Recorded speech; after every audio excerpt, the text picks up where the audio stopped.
नमः परमकल्याण नमः परममंगल वासुदेवाय शांताय यदूनां पतये नमः। नमः परमकल्याण नमः परममंगल वासुदेवाय शांताय यदूनां पतये नमः। भगवान गोपाल कृष्ण परमात्म्यांचे चरणी साष्टांग दंडवत असो। श्री रुक्मिणी पांडुरंगांचे चरणी अनंत कोटी साष्टांग दंडवत असो। सद्गुरूंना प्रार्थनापूर्वक वंदना करून आजच्या अभंगाचं आपण चिंतन करूयात। आजचा अभंग निवडलेला आहे शांतीब्रह्म एकनाथ महाराजांचा आणि भगवत प्राप्तीसाठी नेमकं काय लागतं हे या अभंगामध्ये नाथ यांनी खूप छान समजावून सांगितलेलं आहे। अभंगांचे शब्द याप्रमाणे आहेत। नाथ बाबा म्हणतात, भाव तोची देव भाव तोची देव या अर्थी संदेह धरू नका। भाव तोची देव भाव तोची देव ये अर्थी संदेह धरू नका। भाव भक्ती फळे भावे देव मिळे। भाव भक्ती फळे भावे देव मिळे। निज भावे सोहळे स्वानंदाचे निज भावे सोहळे स्वानंदाचे। भावची कारण या प्रते साधन नाही नाही। भावची कारण या प्रते साधन नाही नाही। एका जनार्दनी भावाच्या आवडी एका जनार्दनी भावाच्या आवडी। मनोरथ कोडी पुरती तेथे मनोरथ कोडी पुरती तेथे। भाव तोची देव या अर्थी संदेह धरू नका। माऊली शांतीब्रह्म एकनाथ महाराज या आपल्या अभंगातून भगवंतांना प्राप्त करण्याचं मर्म किंवा वर्म गहन गुप्त गोष्ट जे ते सांगतात की एका भावाने भगवंताची प्राप्ती होते। आता भाव शब्द मराठीमध्ये अनेक प्रकाराने वापरला जातो, तर त्याच्यामध्ये तो मला काय भाव देणार आहे, त्याचा काय भाव आहे, त्याचा माझ्यावरती भाव नाही, भगवंताला भाव लागतो, अशा अनेक अर्थाने भाव शब्द वापरला जातो। पण नाथ महाराजांना अभिप्रेत असलेला भाव जो आहे तो ज्या तंतूने श्री भगवंताला आपल्याशी बांधता येतं आणि आपण भगवंताशी बांधलं जातो तो तंतू त्याला भाव असं म्हणतात। लक्षात घ्या की भगवंताला यशोदेने आणि गोपिकांनी दोरीने बांधायचा प्रयत्न केला। रवीचा दोर सोडला आणि त्या रवीच्या दोराने बांधण्याचा प्रयत्न केला, पण प्रत्येक वेळेला ती दोरी 2 बोटं कमी पडली। पण त्याने असं करता आलं नाही की 2 बोटं कमी पडतीये ना, मग एक वेढा कमी करूयात आणि बांधू, हे त्यांना जमलं नाही। गोकुळातल्या सगळ्या दोऱ्या आणल्या पण तरी 2 बोटं कमी पडायला लागली। शेवटी यशोदा मातेच्या लक्षात आलं की 2 बोटं कमी पडतायत। त्याला यशोदा माता त्यांना मनोमन म्हणते की कृष्णा माझं काय चुकलं रे, तुला उद्या लोणी मिळावं आणि म्हणून पद्मगंधा गाईचं दूध उतू जाऊ नये। आणि त्या गाईला असं वाटायला लागलं, दुधाला असं वाटायला लागलं की जर यशोदा मातेचं दूध कृष्ण पित आहे तर आमचा जन्माला उपयोग काय आहे, म्हणून ते दूध स्वतःला अग्नी समर्पण करत होतं। तर नाही तुमचाही उपयोग आहे, उद्या तुम्हीच भगवंतांना आवडणारं लोणी रूपामध्ये प्रकट होणार आहात हे सांगण्यासाठी मी धावत गेले आणि दूध उतरत माझं काय चुकलं। हा एकमात्र प्रेमभाव तंतू ज्या क्षणी प्रकट झाला त्या क्षणी भगवंत पहिल्या दोरीत बांधले गेले, बाकीच्या दोऱ्याने बांधावं लागलं नाही। लक्षात येतं आपल्याला की भगवंताला बांधायला दोरी दोरखंड यातलं काहीही उपयोगाला येत नाही। भगवंताला आपल्या हृदयात बांधण्यासाठी आणि आपल्याला भगवंतांच्या चरण्याशी बांधण्यासाठी जो लागतो तो एक फक्त सुताचा तंतू लागतो। ते कापसातून निघालेलं सूत जितकं बारीक असतं त्या भगिनी करतात तेवढं सूत त्याला पुरतं, तेवढ्याने बांधला जातो। पण त्या सुद्धा ताकद आहे का? हो, त्या सुतामध्ये ताकद आहे, ती त्या भावाची, त्या भक्तीची, त्या प्रेमाची ताकद आहे। माऊली जनाबाई महाराज पण ते सांगतात की धरीला पंढरीचा चोर गळा बांधून या दोर। हा दोर किंवा सूत कोणतं होतं तर सोहमकाळ नाद केला आता विठ्ठल कोंडीला। हाच अखंड भगवंताच्या नामाचा अंतरंगात केलेला नाद। म्हणजे भगवंताला प्राप्त करण्यासाठी लागणारी गोष्ट कोणती आहे तर तो भाव। माझ्या लहानपणी दूधवाला दूध द्यायला घरी यायचा आणि त्यावेळेला तो ती किटली कॅन घेऊन वरती यायचा आमच्याकडे, आम्ही 3ऱ्या मजल्यावर राहायचो, तो खालनं वरती यायचा आणि जोरात खालनं जिन्यावर ओरडायचा, दूध दूध असं ओरडायचा. आम्ही लहान, मी माझा भाऊ किंवा बहीण, आम्ही धावत ते दूध आलं सांगायचं. 2 खोल्यांचं घर होतं. आत जायचं आणि पातेलं घेऊन यायचं. आणि पातेलं आणल्यानंतर त्यासमोर पातेलं धरलं की तो ते माप दुधामध्ये बुडवायचा आणि एक क्षणभर असं वरच्यावर धरायचा आणि ते माप त्या कॅनलाच आधार देऊन भांड्यामध्ये ओतायचा. त्यांनी ते माप ओतलं, 1 लिटरचं माप किंवा अर्ध्या लिटरचं 2 मापं ओतायचा. ते ओतलं की आम्ही ते दूध घेऊन आत जायला लागलो. माझी आजी बाहेर यायची. म्हणजे का रे, तू दूध असं का घातलास, कमी का घातलंस? तर कमी कुठं घातलं, दिली की 2 मापं भरून दूध. तेवढं तसं नाही, वर धार नाही धरलीस. तो हसायचा आणि मग परत माप पाण्यामध्ये त्या दुधामध्ये बुडवायचा आणि थोडंसं दूध काढून तो भांड्यात ओतल्यासारखं करायचा. तेवढ्यावरती माझी आजी खुश व्हायची. मग तुम्हाला कळत नाही, तो तुम्हाला फसवतो, पण त्याने माप मोजून दिलं होतं ना. परंतु असं मोजून दिलेलं माप जर आपल्या मनामध्ये भरत नाही, तर मग भगवंताचं मोजून आणि भगवंतासाठी असं कार्य म्हणून केलेलं एखादं भक्तीचं प्रेमाचं स्वरूप हे त्याला तरी कसं भावेल? त्यालाही वरती थोडी धार लागते. ती धार आहे ती प्रेमाची धार आहे. आणि ती प्रेमाची धार असल्या कारणामुळे माऊली एकनाथजी महाराज या अभंगाच्या पहिल्या चरणातल्या पहिल्या ओळीमध्ये 2 वेळा म्हणतात, भाव तोची देव, भाव तोची देव. तिथे द्विरुक्ती नाही, तर ते आमच्या हृदयावरती, आमच्या चित्तावर, आमच्या अंतःकरणामध्ये ठासून बसण्यासाठी म्हणून त्या शब्दांचा प्रयोग करतात. भाव तोची देव. तुम्ही देवाला बघायला जाता, तो देव काही वेगळा आहे का हो? तो देव काही मूर्तीमध्ये आहे का? काही विशिष्ट प्रकारचा त्याचा आकार आहे का? तर आकार देवाला आहे तो कोणता आकार आहे? तर हृदयामध्ये तुमच्या जो भाव आहे तो आकार देवाने धारण केलेला आहे. माझ्या हृदयामध्ये शिवभाव असेल तर भगवान शंकराचा आकार धारण करून येतील. माझ्या हृदयामध्ये जर ब्रह्मभाव असेल तर भगवान ब्रह्मदेवाचा आकार धारण करून येतील. माझ्या हृदयामध्ये श्रीकृष्ण भाव असेल तर ते श्रीकृष्णाचा आकार धारण करून येतील. आपल्याला माहिती आहे की ध्रुव बाळाच्या हृदयामध्ये चतुर्भुज रूपातला भगवंतांचा ध्यान भावनातला भाव नारदाने स्थापित केला होता. भगवंताला तसं रूप घेऊन यावं लागलं. म्हणजे आपण ज्या रूपातून भगवंताशी अंतरंगातला भाव धरतो तोच भाव, तेच रूप घेऊन भगवान परमात्मा आपल्यासमोर प्रकट होत असतात. हा फार मोठा सुंदर असा भाग आहे. बरं, हे कळण्यासाठी मी एक दृष्टांत सांगतो, एक उदाहरण सांगतो, म्हणजे हा विषय लवकर आणि नीट समजेल. नीट या दृष्टांताकडे लक्ष देऊन ऐका. एकदा एका राजाच्या मनामध्ये जिज्ञासा उत्पन्न झाली की जगामध्ये देव किती आहेत. कोणी राम म्हणतं, कोणी कृष्ण म्हणतं, कोणी मारुती म्हणतं, कोणी भैरोबा म्हणतं, कोणी खंडोबा म्हणतं, कोणी विसोबा म्हणतं, कोणी चोखोबा म्हणतं, तर कोणी देवी म्हणतं. देवीमध्ये पण अनेक नावं सांगतो. कोणी दुर्गा म्हणतं. तर अनेक देवीची नावं, अनेक देवांची नावं, अनेक दत्ताची नावं, अशी गणपतीची नावं, शंकराची नावं. देव ते आहेत किती? जिज्ञासा व्यक्त केली. राजाच्या जिज्ञासेला उत्तर देताना अनेकांनी उत्तरं दिली, पण राजाचं मन काही भरलं नाही. प्रत्येकाचं बोलणं झाल्यानंतर राजाने हात जोडावेत आणि सांगावं की तुम्ही तुमच्या पद्धतीने खूप छान सांगितलं, पण तुम्हाला अजून देव कळला नाही, त्यामुळे तुम्ही मला देव सांगू शकले नाहीत. कृपया तुम्ही परत जा, या. पण राजाची तळमळ फार. देव किती आहेत ही जाणणी तळमळ खूप. आणि हे करता करता करता एवढी तळमळ वाढली की शेवटी राजा प्रत्येकाचा जा कोणी ते शोधून आणा एखादा माणूस. एक सुद्धा माझ्या राज्यात माणूस नाही देव किती आहेत ते मोजणारा. एका शिपायाला पाठवलं आणि तो शिपाई एका गावामध्ये गेला. तर त्या शिपायाला बघितलं की गावात घाबरून लपायला लागले. तर एक नेमका मंदिराच्या ओट्यावरती म्हातारा अत्यंत अशिक्षित बसलेला होता. त्याला थोडं ऐकायला कमी यायचं. त्या म्हाताऱ्याला बघितलं आणि त्यालाच पकडलं त्याने. याला देव कळलाय. त्याला घेऊन गेले राजापाशी. याला देव कळलाय. म्हाताऱ्या माणसाच्या लक्षात आली गोष्ट की आता आपण चांगल्या अडचणीमध्ये आलेलो आहोत. ते राजाकडे बघितलं. राजाला म्हटलं की महाराज देव किती मी तुम्हाला सांगतो. माझ्याकडे तर उत्तर आहे. तर म्हणे हो, पण मला 2 गोष्टी लागतील. मला एक मोठा थाळा आणून द्या. सेवकाने एक मोठा थाळा आणून दिला आणि म्हणे आता मला मोती पाहिजेत. तो म्हणे ठीक आहे. मग सेवकाला सांगितलं चांगल्यातले मोती एक पसाभर 2 हाताच्या उंदीर बसवले मोती आणले आणि ते मोती टाका म्हणे थाळ्यामध्ये. राजाने टाकले आणि राजाला म्हटलं राजा महाराज तुम्ही समोर बसा माझ्या.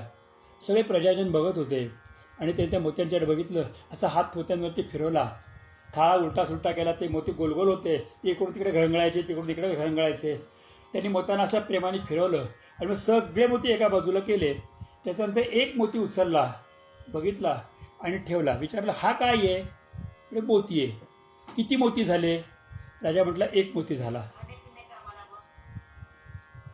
परत त्याने दुसरा मोती उचलला. हा काय आहे? मोती. त्याने तो तटात ठेवला. कितवा मोती झाला? म्हणजे दुसरा मोती झाला. हा काय आहे? मोती. असं 7-8 वेळा केलं. किती मोती झाले? 8वा झाला, 10वा झाला.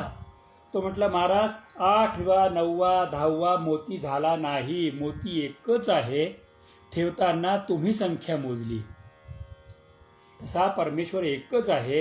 तुम्ही तुमच्या मनातून संख्या मोजता की मी दत्ताची उपासना करतो, दत्त हा देव आहे. मी गणपतीची उपासना करतो, गणपती हा देव आहे. मी देवीची उपासना करतो, देवी हा देव आहे. मी श्रीकृष्णाची उपासना करतो, श्रीकृष्ण हा देव आहे. तुम्ही देवामध्ये पृथक पृथक पृथक पृथक गोष्टी केल्या. वास्तवामध्ये ज्याप्रमाणे मोती एकच, निर्माण होण्याची प्रक्रिया एकच आणि मायेमध्ये गेल्यानंतर दिसतो ही एकच, त्याप्रमाणे देवही एकच आहे. ज्या क्षणी आपल्या मनातला विकल्प, विकार आणि कल्पना या 3 गोष्टी विकल्प, विकार आणि कल्पना दूर होतात, त्याच क्षणी आपल्याला शुद्ध योग प्राप्त होतो आणि त्यावेळेला आपल्याला कुठल्याही प्रकारच्या द्वैताची भाव राहत नाहीत. आपण अद्वैत अवस्थेला पोहोचतो आणि त्यावेळेला हे तत्व समजल्यानंतर आपल्यापासून तो देव दूर नाही.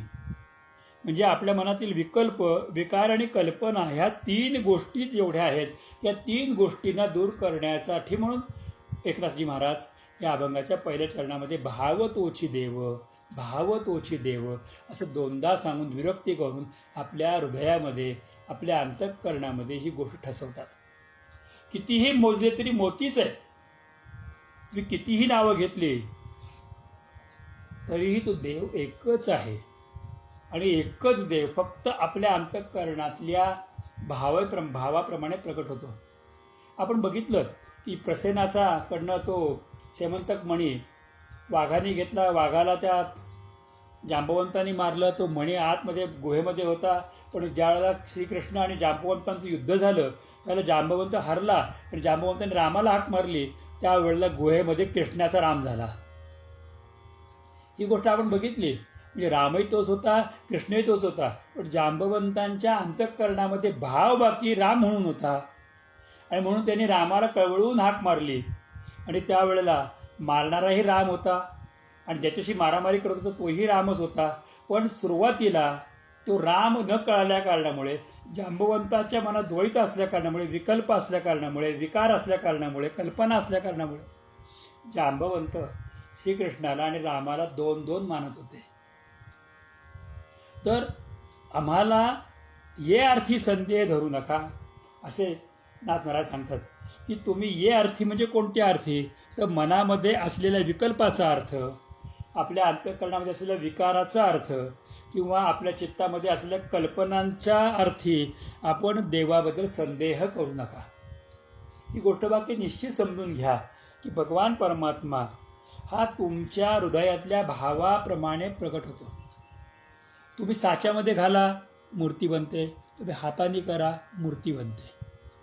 पण मूर्ती जर आपण गणपतीची करतो आहोत तर ती मूर्ती कशीही केली, नुसत्या एका गोळ्यावर दुसऱ्या गोळ्यावर तिसऱ्या गोळ्या ठेवला तरी गणपतीची मूर्ती तयार होते.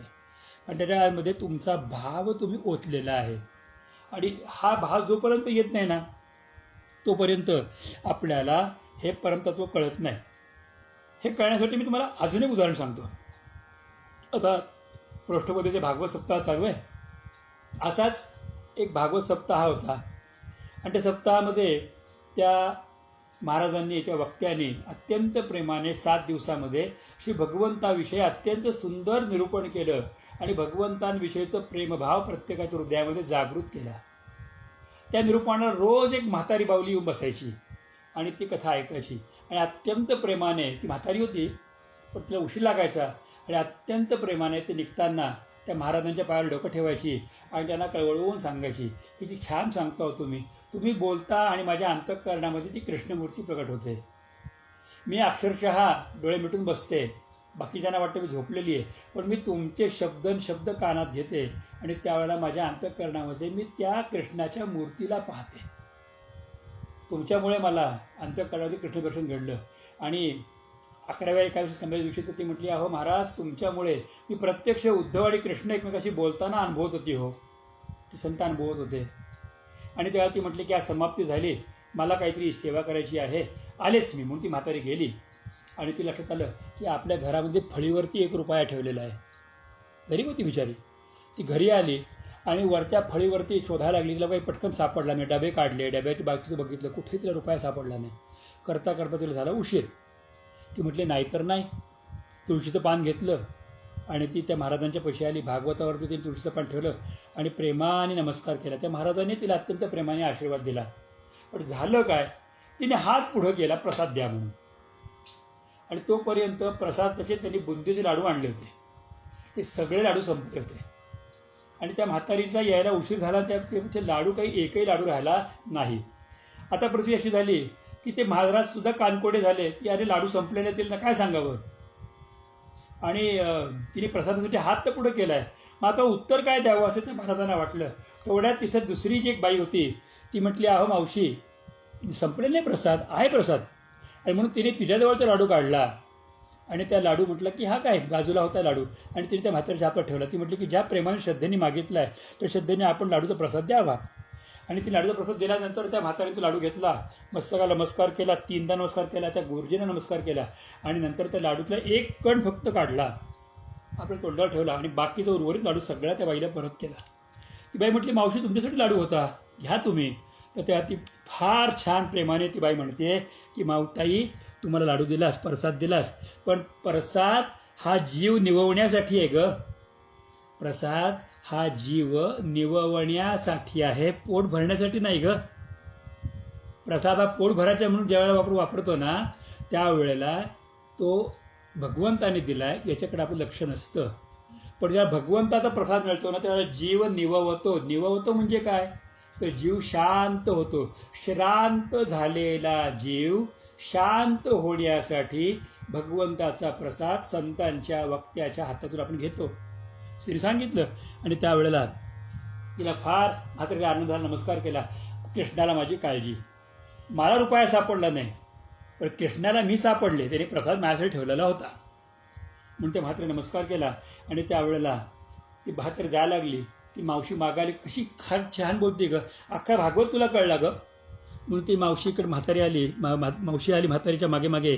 त्यावेळेला ती म्हातारी एकच वाक्य बोलली की भागवत ऐकून जर, अध्यात्म ऐकून जर अनासक्ती आली नाही, भागवत ऐकून जर, अध्यात्म ऐकून जर अनासक्ती आली नाही, तर भगवंताला प्राप्त करणारा भाव कुठून मिळेल.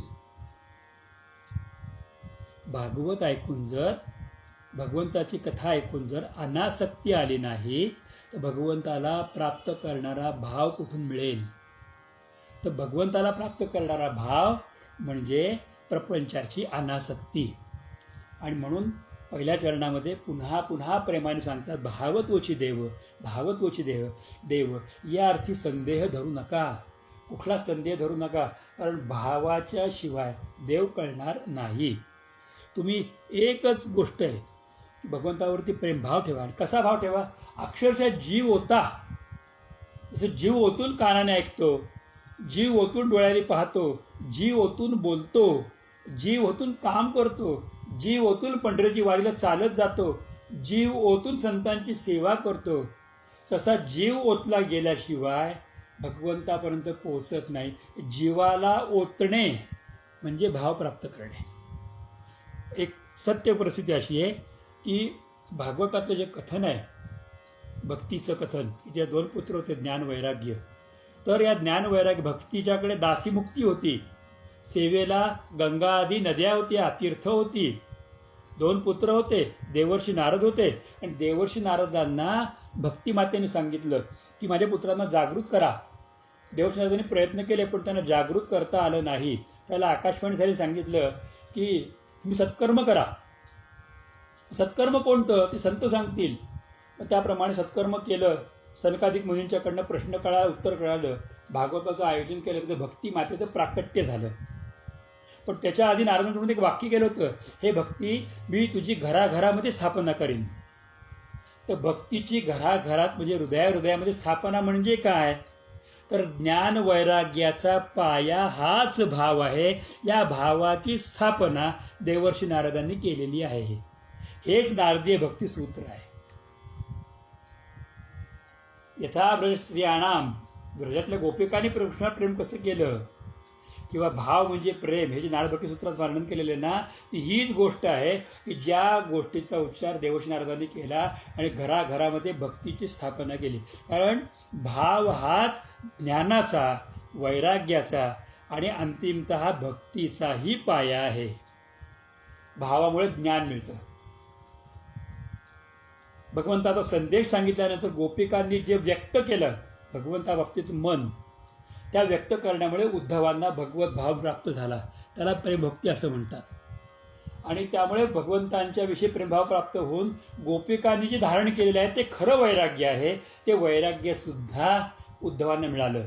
आणि मग त्या उद्धवांना त्या दोन ज्ञान आणि वैराग्याच्या प्राप्तीमुळे शुकदेवांनी शब्द वापरले, कृष्णस्यासी सखा कश्चित. हे सुदामाला वापर शब्द, कृष्णस्यासी सखा कश्चित ब्राह्मण ब्रह्मवित्तमा आणि कृष्णचे दैतच सखा हे शब्द वापरलेत उद्धवांच्या बाबतीमध्ये. की तो वृष्णीनाम प्रवर मंत्री, वृष्णीतला मंत्री होता, वृष्णी कुळातलाच होता, पण कारण त्याचं वर्णन काय केलंय, तर तो भगवंताचा दैतच सखा म्हटलेलं आहे. कृष्णाचं दैतच सखा. तर दैता म्हणजे काय, दैत म्हणजे काय, की दयेचं पात्र नव्हे, भगवंतानी ज्याला आपलं मानलंय ती दयेची अवस्था आहे. मी दयेने भगवंताला म्हणून दयित अवस्था येत नाही. दयित शब्द भागवतात 2 ठिकाणीच फक्त आला. एक आलेला आहे ते कृष्ण दैतच सखा उद्धवाच्या बाबतीत, आणि एक आला की त्याच्यामध्ये भगवान श्रीरामांनी सीतेच्या बाबतीमध्ये केलेलं स्वरूपाचं दैत शब्द येतो. की त्याच्यामुळे त्यक्त्वा सुदुःश्रेप्स राज्यलक्ष्मी धर्मिष्ठ यदगादरण्यम माया मृगम दैत इप्सित मनवधावं. दैता सीता त्याला इप्सित प्राप्त व्हावं म्हणून हा मृग मायेचा आहे माहिती असताना सुद्धा दैताचं संतुलन करण्यासाठी भगवंत मृगाच्या मागे धावले. माया मृगम दैत इप्सित मनवधावत वंदे महापुरुष ते चरणारविंदम.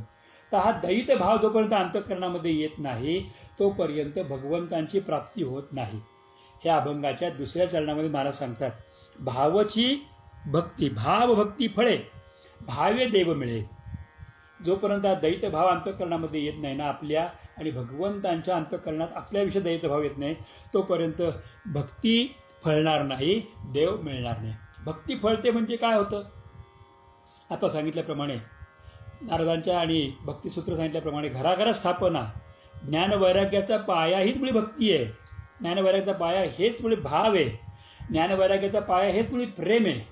कोरडं ज्ञान ज्याच्यामध्ये प्रेम नाही, ते तुकाराम महाराज म्हणतात एका अभंगामध्ये, मोले घातले रडाया नाही असं नाही माया. तसं ते कोरडं ज्ञान आहे. आणि कोरडं वैराग्य की ज्याच्यामध्ये मी सगळं सोडलंय, आता मी काही घेणारच नाही, दाताला दात लावून बसलेला आहे आणि देहत्यागाचा प्रयत्न करतो. श्री भगवंताला जे अभिप्रेत आहे, भगवंताला जे प्राप्त करायचे, भगवंताला जे द्यायचे तुम्हा आम्हाला, ते घ्यायला आम्ही कुठेतरी कमी पडतो. प्रत्येकाला भगवंताला निजपद द्यायची इच्छा आहे. आता वाक्य नीट ऐका. भगवंताला प्रत्येक जन्माला आलेल्या जीवाला निजपद देण्याची इच्छा आहे, पण निजपदाची ओढ प्रत्येक जीवामध्ये नाही, हीच खंत आहे. प्रत्येकाला निजपद देण्याची भगवंतांची इच्छा आहे, पण निजपद प्राप्त करण्याची ओढ साधकांमध्ये किंवा प्रत्येक जीवामध्ये नाही, ही भगवंतांची खंत आहे. अभंगाच्या दुसऱ्या चरणामध्ये खंत व्यक्त झाली, भावभक्ती फळे.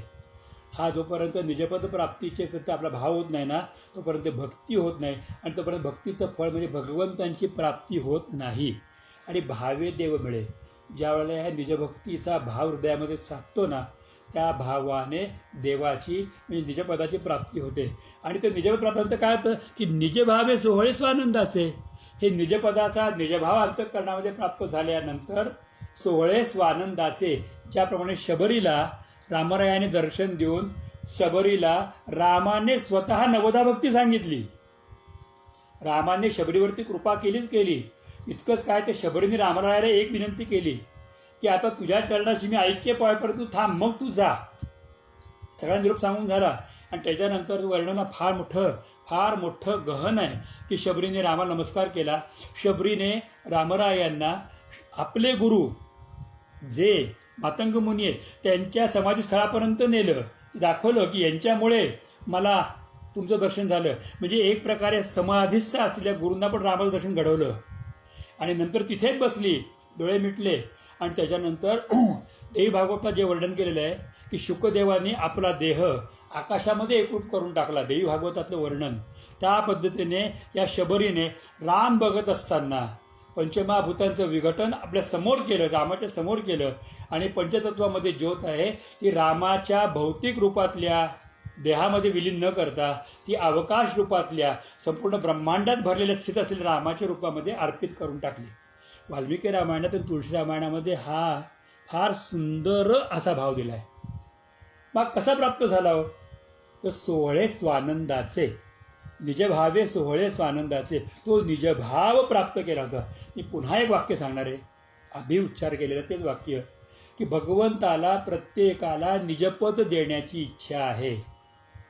प्रत्येक जीवाला निजपद देण्याची इच्छा आहे, पण प्रत्येक जीवाची भगवंताची प्राप्ती करण्याची इच्छा नाही. त्यामुळेच हा गळा गोंधळ झालेला आहे. आणि भगवान परमात्म्याला हृदयात धारण करून एकनाथ महाराज आम्हाला तीच खूण सांगतायत की निजभावे सोहळे स्वानंदाचे. हा निजभाव प्राप्त झाल्यानंतरच हा स्वानंदाचा सोहळा तो मनुष्य भोगू शकतो. महाराज पुन्हा एकदा आपल्या मनावरती हे बिंबवण्यासाठी म्हणतात भावची कारण, भावची कारण. हा भावच कारण आहे हो, दुसरं काहीच नाही. या भावामध्ये म्हणजे प्रेमच, प्रेमाचा आदर, प्रेमामध्ये आपलेपणा, प्रेमामध्ये सर्वस्व, प्रेमामध्ये मी पण म्हटलं मी प्रेमामध्ये. मी पण म्हणजे काय? मी पण देवा तुझा आहे, हे मी पण आहे. संसारातलं मी पण हे मृत्यूला कारणीभूत आहे, पण परमार्थातलं मी पण देवा तुझा आहे हे दृढतेला कारणीभूत आहे. तर हे भाव, हा प्रेम, हा आदर, हा आपलेपणा, हे त्याच्यावरती अर्पण केलेलं सर्वस्व, हा मीपणा, हाच भगवंताला प्राप्त करून देतो. भावची कारण. दुसरं भगवंताला प्राप्त करण्याचं दुसरं कोणतंही कारण नाही. संत सज्जनांनो, मायबापांनो, तो जो एक जगाचा परमात्मा विषयी विठ्ठल पांडुरंग त्याला आठवा. कळवळून हाक मारा. तुम्ही ज्या देवाचे स्मरण करतात त्याला आठवा. एकालाच भगवा, एकाशी जो संबंध जोडा. तर ते संबंध दोऱ्याने नाही, तंतूने, सुतातून बांधले जातात. ते सुताने त्याला बांधा आणि सर्वत्र त्यालाच पहा. आणि त्याच्या ठिकाणी त्याचं ते निजपद प्राप्त होण्यासाठी म्हणून तुमचं निज अंतःकरण त्याची चादर त्यासाठी पसरवा आणि त्याला तू इथं उभा राहा. ज्याप्रमाणे कीर्तनाला उभा राहत असताना कीर्तनकारासाठी खाली गालिचा टाकला जातो. बाकी सगळेजण सप्तरंजन बसतात, पण कीर्तनकाराला खाली गालिचा दिला जातो. आणि कीर्तनकार ते गालिच्यावरतीच उभा राहून कीर्तन करतात. ते गालिच्या खाली कधीही उतरत नाही, कारण हा गालिचा कीर्तनकारांच्या पायांना दिलेला नसतो. हा गालिचा म्हणजे वेगळेपण कीर्तनाच्या रूपातून प्रकट होणाऱ्या शब्द ब्रह्म परमात्म्याच्यासाठी आसन असतं. तसं अंतःकरणाचं आसन करा, तोपर्यंत ते भगवंत येऊन उभे राहणार नाही. त्याला भावची कारण या परते साधन नाही. पुन्हा विरुक्त केली नाही, वेगळं काहीच नाही, वेगळे खरंच काही नाही. तुम्ही देवाला खूप सजवाल, खूप फुलं व्हाल, खूप किमती फुलं आणाल, खूप सुगंधी अत्तर लावाल, खूप मोठी अत्तर लावाल. मला आठवतंय की 1993-94 साली मला एका भक्ताने वृंदावनामधून 5,000 रुपये तोळ्याचं अत्तर त्याला आणून दिलं होतं. आणि ते अत्तर कस्तुरी हिना होतं. ते अत्तर पाहिल्या एक क्षणभरामध्ये डोळे मिटल्या, डोळ्याच्या पाण्याच्या धारा वाहू लागल्या. त्या भक्तांनी मला विचारलं काय झालं. मी त्यांना म्हटलं की हे अत्तराचा वास घेतला आणि मला महाराजांच्या पायाला नमस्कार केल्यानंतर जो वास यायचा तो वास माझ्या नाकामध्ये आला. त्याला बरं वाटलं. म्हणे मी कृतार्थ झालो. म्हटलं का हो? नाही म्हणे मी अत्तर घेताना मला प्रश्न काय पडला होता, मी बोलू तुम्हाला, राग नाही येणार. म्हटलं नाही येणार, की हे अत्तर मी नेतोय तुम्हाला, पण हे अत्तराचं नेमकं मर्म काय तुम्हाला कळेल का असं मला वाटलं होतं. म्हटलं की मर्म काय आहे तुम्ही सांगितलं बरं होईल. आणि महाराज हे अत्तर 5,000 रुपये तोळा आहे. 1993 सालची गोष्ट आहे. आज तेच अत्तर साधारण 50,000 रुपये तोळ्याने मिळतं. 50,000 रुपये तोळा. तर मी त्याला म्हटलं की मला एकच गोष्ट कळाली की तुला 5,000 रुपये खर्च करून ते अत्तर घेण्याची बुद्धी ज्याने दिली ना, त्या परमात्म्याला तू ओळख. कारण त्यांनी 5,000 रुपयाची कुवत दिली. पण आम्ही साधं हिना अत्तर लावतो. हिना STD किंवा हिना साधा अत्तर केळकरांचं मिळतं ते. त्यात आम्हाला तोच भाव मिळतो की जो भाव आम्ही माझ्या महाराजांच्या चरणाला लावल्यानंतर मला प्राप्त व्हायला पाहिजे, तोच भाव मलाही मिळतो. पण तुम्ही मला हे अत्तर दिलं, तुमचे खूप खूप धन्यवाद. माझी विनंती आहे की अत्तर आपण वापरा, तुम्ही करा. पण तुम्हाला राग आला का माझा? म्हटलं अजिबात राग नाही आला, तुम्ही वापरा. त्यानं काय तरी मनात घेतलं काय माहिती नाही. त्याने अत्तराची बाटली हातामध्ये घेतली आणि जाताना गपचूप टिपत ठेवून गेला. आणि नंतर मला सांगितलं की माझी अत्तराची बाटली माझ्याकडे आली. ती अत्तराची बाटली आजही माझ्याकडे दशेत एकही रेषासुद्धा वापरली नाही आहे, तशीच अत्तराची बाटली आहे. फक्त देवाला एकच म्हटलं की ज्यांनी मला हे अत्तर दिलं, त्या अत्तराच्या सुगंधाचं मर्म काय त्यांनी मला विचारलं, त्याला आपलं मर्म लवकर कळावं, एवढीच माझी इच्छा आहे. म्हणजे मग हे अत्तर तुमच्या चरणाला लावायला, आणि हे अत्तर मी आणलेलं नाही, तुमच्या चरणाला लावायला ते योग्य होईल. कारण या परते साधन नाही. तुम्ही किती रुपये खर्च केलेत, तुम्ही नारळाची तोरण वाहिलं, तुम्ही मोदकाचे 21 मोदक खास कुठून तरी मिळतं तुम्ही आणले, विशिष्ट प्रकारचे पेढे वाहिले, विशिष्ट प्रकारचं अन्न तयार केलं, उकडीचे मोदक केले 50 रुपयाला एक प्रमाणे, आणि ते देवाला ठेवले, किंवा अजून काही ना काहीतरी केलं म्हणून देव तुम्हाला प्रसन्न होईल. अरे अजिबात नाही. खुलता बडूच्या कहाणीमध्ये आपण बघितलेलं आहे की एक वाटीभर दुधाने भगवंताचा गाभा भरला. तसं तुम्ही किती साधना केली त्याला महत्व नाही, पण साधना करता करता मनुष्य थकतो आणि डोळ्यातून पाण्याचा थेंब येतो. आणि तेव्हा देवा मी इतक्या साधनेने सुद्धा अजून आपलं दर्शन होत नाही, म्हणजे मी काय करू, म्हणजे नेमकं काय चुकतंय, तुमचं दर्शन मला कधी होईल. या भावनेने ज्यावेळेला डोळ्यातून पाण्याचा थेंब येतो ना, त्या थेंबाने एका थेंबाने अंतःकरण धुतलं जातं आणि भगवंतांचं दर्शन होतं. या परते साधन नाही, दुसरं साधनच नाही. म्हणून संत श्रेष्ठ शांतीब्रह्म एकनाथ महाराज अभंगाच्या परिपूर्ण समाप्तीमध्ये सांगतात. या परिपूर्ण समाप्ती म्हणजे या ठिकाणी अभंगाची पूर्णाहुती आहे. ते पूर्णाहुती म्हणतात की एका जनार्दनी भावाच्या आवडी मनोरथ कोडी पूर्ती तेथ. भगवान श्रीरामांवरती भाव वानरांचा होता आणि म्हणून 14 पद्म वानरांच्या हातून रावणाचं महान सैन्याला संपवायचं काम भगवंतांनी केलं. आपल्याला आश्चर्य वाटेल की 14 पद्म वानरं जी आहेत त्यांच्यापैकी फार थोडी वानरं, म्हणजे 5-15-100 वानरं फक्त वाचली, बाकी सगळी वानरांना मृत्यू प्राप्त झाला. पण या सगळ्या वानरांनी रामासाठी त्याच्याकडे काहीही नव्हतं, फक्त रामाचं नाम मुखामध्ये होतं. राम ल्यावा दगड टाकावा तरंगावा, राम ल्यावा दगड भिरकावा राक्षसाला लागावा राक्षस मरावा. 14 पद्म वानरांसाठी प्रभू रामचंद्रांनी किती प्रेम केलं असेल. ज्यावेळेला युद्धामध्ये रावण मारला गेला तेव्हा प्रत्यक्ष भेटायला इंद्र आला होता आणि इंद्र म्हटला की मला काहीतरी अर्पण करायचं, रामा काय देऊ. तर इंद्राला रामाने सांगितलं तुला द्यायचं असेल तर एक गोष्ट कर, स्वर्गामध्ये मी लपवून ठेवलेलं अमृताची कुपी आण. पूर्वी समुद्रमंथनामध्ये मीच तुला दिली होती, आणि ती कुपीतला अमृताचे काही थेंब जे आहेत ते अमृताचे काही थेंब या वानरांवरती शिंपड आणि वानरांना जिवंत कर. त्याप्रमाणे इंद्राने वानर जिवंत केले, अमृताचे थेंब पडले, पण वानर जिवंत झाले, पण राक्षस जिवंत झाले नाहीत. असं का झालं हा प्रश्न ज्या वेळेला विभीषणाने, सुग्रीवानी आणि जानकीने विचारला, जेव्हा दाखवलं सगळं त्यावेळेला रामायणाने उत्तर दिलं की ज्यांच्या हृदयामध्ये राम होता ते मरून पण जिवंत झाले, आणि ज्यांच्या हृदयामध्ये राम नाही ते जिवंतपणेच मेलेले आहेत. ज्यांच्या हृदयात राम आहे ते मरून पण जिवंत झाले, आणि ज्यांच्या हृदयामध्ये राम नाही ते जिवंतपणे मेलेले आहेत.